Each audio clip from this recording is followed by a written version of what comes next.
So Ghostbusters Frozen Empire was a really interesting experience. When I left the theater, I had felt really high about this movie.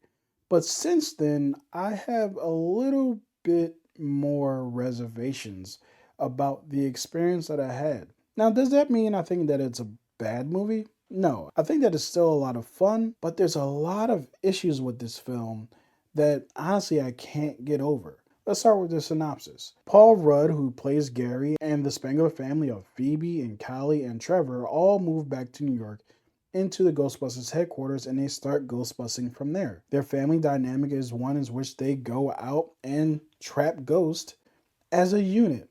And it's kind of cute and it's kind of fun. Now, on the other side of this movie, you also have a new challenger, a new threat coming up, who ends up in the hands of Ray, who's been collecting different spiritual artifacts from whoever will bring them to him, hoping to find something interesting. Because you know Ray, he's all about the paranormal. He loves that stuff.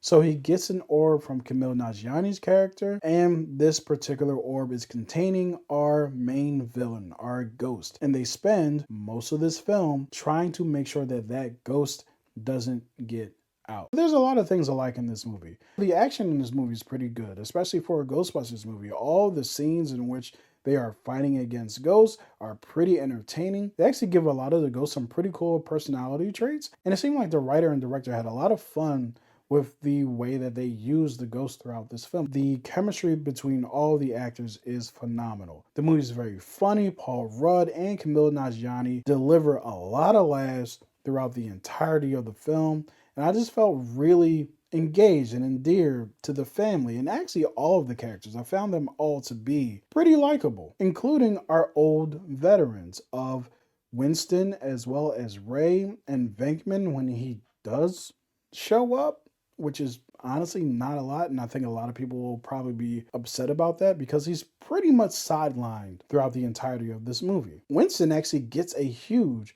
upgrade. I love what they do with Winston's character here. In the original movies, Winston was just a guy looking for a job. Do you believe in UFOs, astral projections, mental telepathy, ESP, clairvoyance, spirit photography, telekinetic movement, full trance mediums, the Loch Ness Monster, and the theory of Atlantis?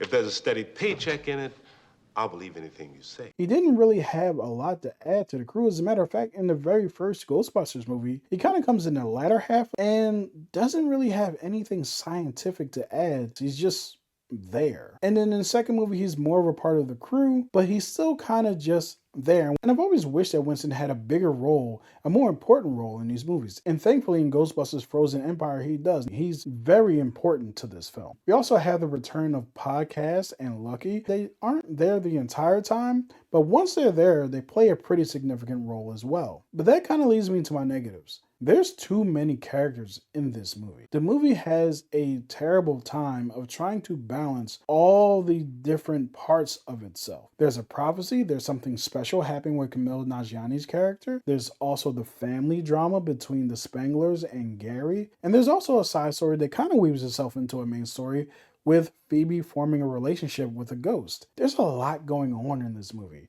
And I think that that is why it's being rated so poorly by other reviewers. And I totally understand. I had fun when I was leaving the theater. My main issue with this film, as cool, no pun intended, as the villain is in this movie, he really ain't there. This is a Game of Thrones Night King level of absence. He kind of feels wasted. You built up all of this threat and ice and all of these different kinds of obstacles for these characters and had promised and prophesied about this big bad villain just for him to show up and get knocked off rather quickly. As I was pondering it overnight, that's what bothered me the most. Typically when you have an action adventure movie, especially one where you're dealing with a major villain who promises to be this huge threat, you kind of want to spend a little bit of time with that villain. One of the most frustrating things that can happen in an action and adventure film is for your villain to look cool, your villain to be cool, your villain to seem like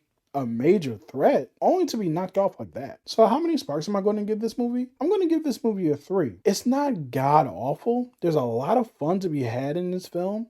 And there's so much more about this film and happening in this film that I could not mention during this review because a lot happens during this movie, which I think is a failing of the movie, that it would have taken me literally, this could have been a 20-minute review, and I don't want to do that to you guys.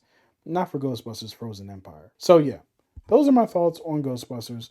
Let me know what you think about this movie in the comments, and I'll talk to you guys next time.